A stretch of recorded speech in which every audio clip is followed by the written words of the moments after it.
The No Kings protests not just here across Georgia and Metro Atlanta, but also nationwide. About 2,600 registered locations today for these protests. Yeah, the last No Kings protests played out in June here in Metro Atlanta. Across the country, the crowds were counted at least 5 million people, and they are predicting this to be one of the larger protests compared to the last one, to the first one. Now, as Dan mentioned, there are protests happening across the country, several in the metro area. You have Gainesville, Marietta, Atlanta, Fayetteville, and Tucker. You also have rallies happening in Smyrna, Fayetteville, Swanee, Georgia.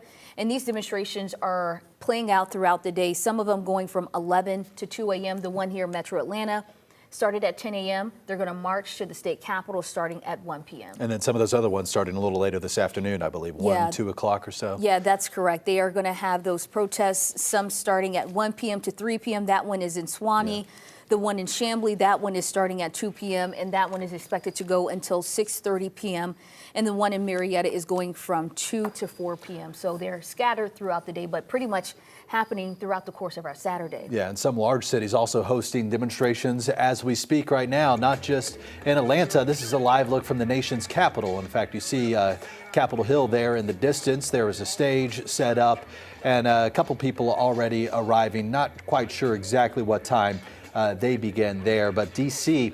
kind of at the center of all this. Not only is it, of course, the location of the White House, all of the nation's political leaders, but also they've sent the National Guard into Washington, D.C. in recent weeks.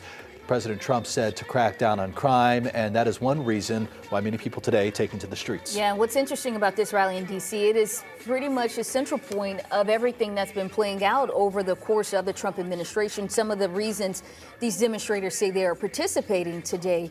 Many saying they are marching due to the fact that the president is sending National Guard troops to different cities across the country.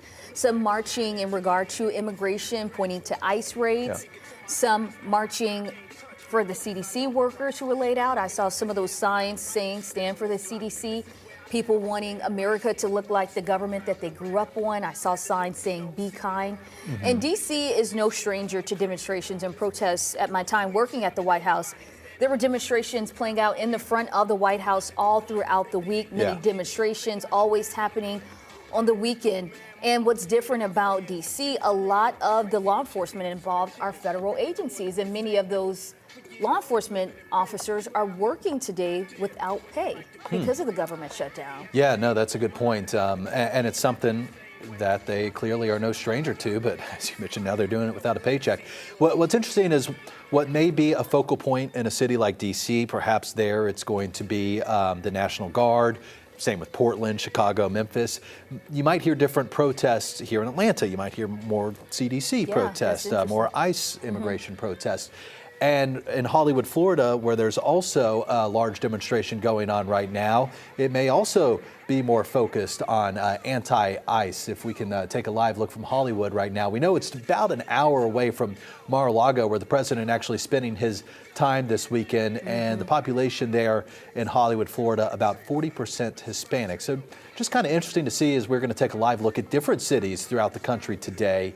What they are all protesting and if there's a louder message in one city versus another. Yeah, and the different messages that we will hear coming out of each city. A lot of the times you see these demonstrations happening in the nation's capital are issues that are not top of mind for many Americans. I went home one weekend and we saw people demonstrating in regards to Argentina. So various messages and events happening that's not top of mind for America. So we'll be following the messaging and the reason why many people are marching today